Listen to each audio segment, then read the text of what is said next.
Hello friends, welcome back to our channel. আজকে আমি তোমাদের দেখাবো ওলকপি, আলু আর ডিম দিয়ে খুবই টেস্টি একটা রেসিপিটা বানানো খুবই আসান।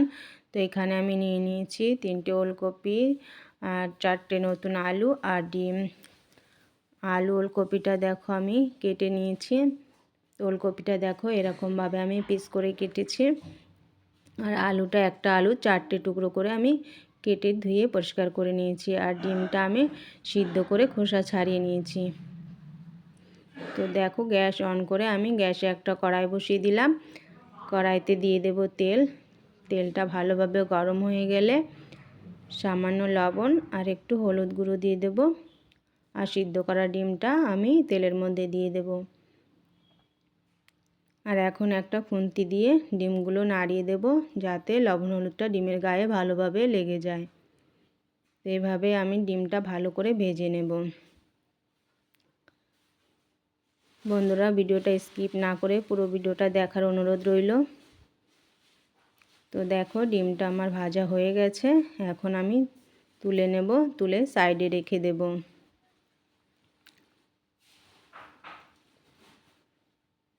আর ওই তেলে আমি ধুয়ে কেটে রাখা ওলকপিগুলো দিয়ে দেব।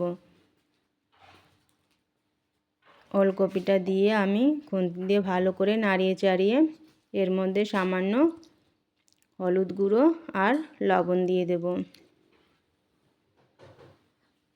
লবণ হলুদটা দিয়ে ভালোভাবে মিশিয়ে আমি ওলকপিটা লাল লাল করে ভেজে নেব। বন্ধুরা, আপনারা তো ওলকপি অনেক রকম রান্না করে খেয়ে দেখেছেন। একবার ডিম দিয়ে এইভাবে রান্না করে খেয়ে দেখবেন, খুবই ভালো লাগে খেতে। ওলকপিটা আমার ভাজা হয়ে গেছে। এখন কেটে রাখা আলুগুলো দিয়ে দেব। আলুটা দিয়ে ওলকপির সঙ্গে আমি ভালো করে ভেজে নেব।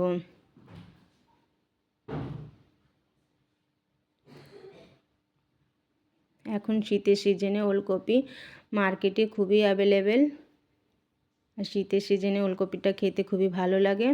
তো ওলকপি আলু আমার ভাজা হয়ে গেছে। এখন আমি পরিমাণ মতো জল দিয়ে দেব। জলটা দিয়ে ভালোভাবে নাড়িয়ে চাড়িয়ে আমি স্বাদ মতো লবণ দিয়ে দেব হলুদ গুঁড়ো আর দিয়ে দেব লঙ্কা গুঁড়ো। সব কিছু আমি ভালোভাবে মিশিয়ে নেব। মেশানো হয়ে গেলে একটা ঢাকনি দিয়ে আমি জলটা ফোটার জন্য কিছুক্ষণ ঢেকে রেখে দেব। তো দেখো কিছুক্ষণ পরে ফিরে এলাম, জলটা খুব ভালোভাবে ফুটে গেছে। এখন একটু নাড়িয়ে চাড়িয়ে ভেজে রাখা ডিমগুলো আমি দিয়ে দেব।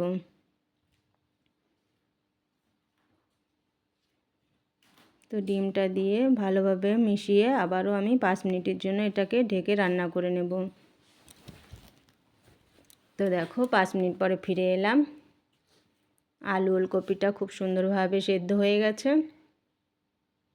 এখন আমি 4টে চেরা কাঁচা লঙ্কা দিয়ে দেব। কাঁচা লঙ্কাটা এখন দিলাম, তাকে সবজিতে কাঁচা লঙ্কার ফ্লেভারটা খুব ভালোভাবে পাওয়া যাবে। এখন আমি তরকারিটা ফোড়ন দিয়ে দেব। সেই জন্য তরকারিটা নামিয়ে আমি কড়াইতে দিয়ে দিলাম তেল। ফোড়নে দিচ্ছি 2টো তেজপাতা, 2টো শুকনো লঙ্কা আর কয়েকটা গোটা জিরে। জিরেটা ভালোভাবে ফুটে গেলে আমি বেটে রাখা আদা দিয়ে দেব। আদা জিরে বাটাটা দিয়ে আমি ভালোভাবে ভেজে নেব, যাতে আদার কাঁচা গন্ধটা ভালোভাবে চলে যায়। তো দেখো আদা জিরেটা ভালোভাবে ভাজা হয়ে গেছে। এখন আমি ওলকপি সবজিটা দিয়ে দেব। সবজিটা দিয়ে আমি ভালোভাবে খুন্তি দিয়ে সব কিছু মিশিয়ে নেব। আর এইভাবেই আমি আরও 5 মিনিট এটাকে রান্না করে নেব।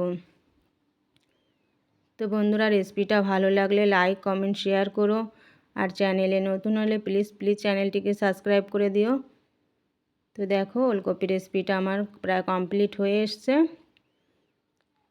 এখন আমি উপর থেকে একটু গরম মশলা গুঁড়ো দিয়ে দেব। গরম মশলা গুঁড়োটা দিয়ে ভালোভাবে মিশিয়ে আমি 2 মিনিট আবার এরকম হতে দেব। তো দেখো ওলকপি রেসিপিটা আমার কমপ্লিট হয়ে গেছে। এখন আমি নামিয়ে নিচ্ছি। দেখতে বন্ধুরা যেমন লাজবাব লাগছে, খেতেও তেমনই সুস্বাদু হয়েছিল। আপনারা বাড়িতে অবশ্যই এইভাবে ট্রাই করে দেখবেন। তো আজকের মতো এখানেই শেষ করছি। দেখা হবে আগামী কোনো রেসিপির সঙ্গে। সকলে ভালো থেকো, সুস্থ থেকো।